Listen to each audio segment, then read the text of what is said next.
Blessed be y'all, this is Jen Fremont. I am sitting in the park, decided to get out and about a little bit and, make some videos here. There's nobody else in the park, so, I got the place to myself and thought I'd do a couple of videos here. I'm going to talk about something that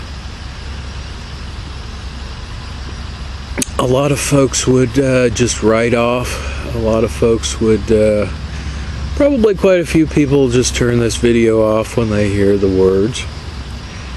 But I would encourage you to watch the whole thing. Because this subject, it is something that is not often discussed. It is a subject that I have got bugs crawling all over my camera. Huh.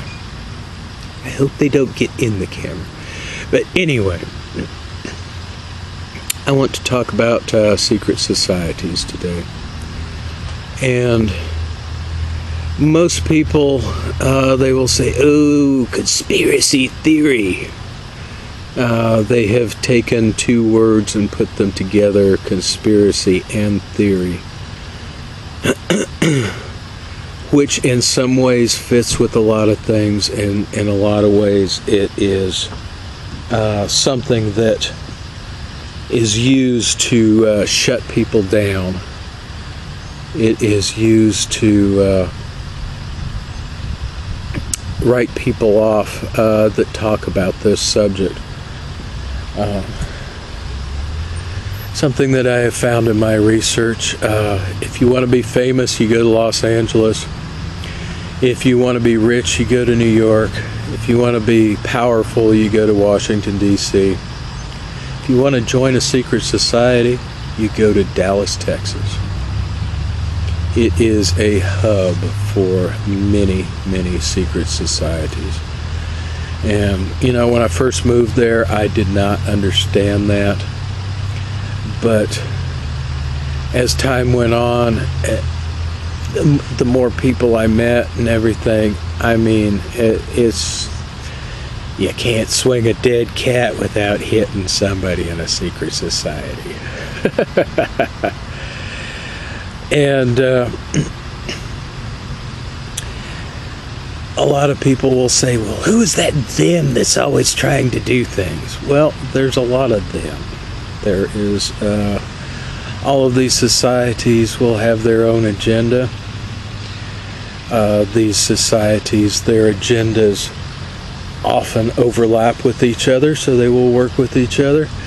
But, their agendas often clash with each other, so they're always trying to,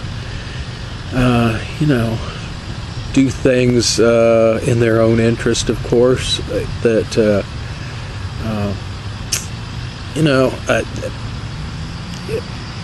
is in conflict with other societies. So there is, I haven't found an overarching them that you can actually point at and say, well, they're the ones that are causing all the trouble in the world. There are many, many different groups, and like I said, some of their agendas coincide with each other, so they work together, and some of their agendas do not. And so that is something that I have had to really get through my head, that there is no overarching them. And when I refer to a them that wants to dominate things and things, I may or may not be referring to a specific group. It's hard to pin down exactly a lot of things, because by their very nature, they are secret. Some of them have a public face. They may have a a hospital or a charity or something like that is their public face, that they say, well, that's all we do. We do these good things for this group of people or children or whatever. But behind the scenes, they are pulling all kinds of other strings, and most of them you would never even hear of, because that's the nature of them, that they are not public. They do not have a public face. Most of the people that pull the strings in this world, you would not know their names, because they are not public figures. You may know the companies that they own and things like that, but for the most part, you would not know who they are. They do not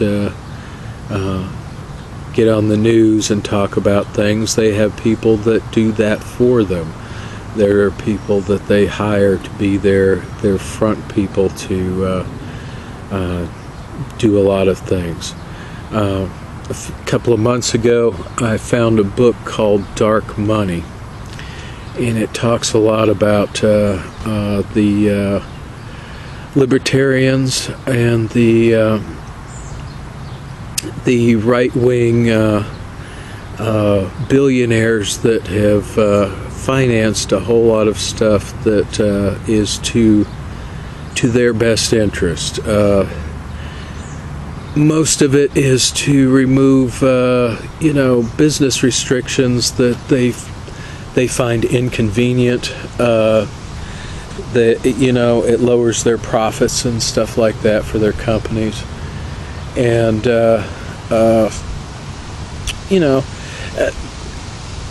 it goes into things like the Tea Party, which I think in the beginning was probably a real movement, but very soon it was hijacked. The talk radio, the right-wing talk radio stuff. Years ago, yes, you did hear some real information on there, but now it's just the same. It's the same agenda from the right point of view as, if you listen to NPR or Fox News or something like that, you get the left point of view. And I had a hard time getting through that book, because it was like, hell, I used to think that, I voted Libertarian a few elections, and I thought I was actually stepping outside of the box, and come to find out, it's just another box. I stepped from one box into another box, and this is all being, sponsored by corporate interests that don't have my best interest at heart. So, I don't even vote anymore. My family has said, how can you not vote? If you don't vote, you can't complain. And I'm like, I am voting for the lesser of two evils. That means I am still voting for evil. And they're like, but you have to vote. You just have to. The whole thing will collapse if nobody votes. Then there'll be anarchy. And I'm like, there's already, things aren't that good, man. Look around you. And they think that they're doing something by voting. And I don't see that voting actually does anything. It's a mechanism that, diffuses any sort of movement or any sort of anything from actually ever coming to a head. Because, every 2 to 4 years, there's a election cycle, and people vote out the people that have done them wrong and vote in people that they hope will do them right. And the next election cycle, it's the same thing. And, they give them the benefit of the doubt because, they thought they were the best candidate and all that. And the agenda just rolls on and on and on. And I don't really know a system, a governmental system. I've been so indoctrinated, just like everybody else is, that I can't see past, the systems that are out there, democracy, communism, monarchy, that sort of thing. It's hard to conceive of a different system, just because, there's such a huge, long history of this sort of stuff.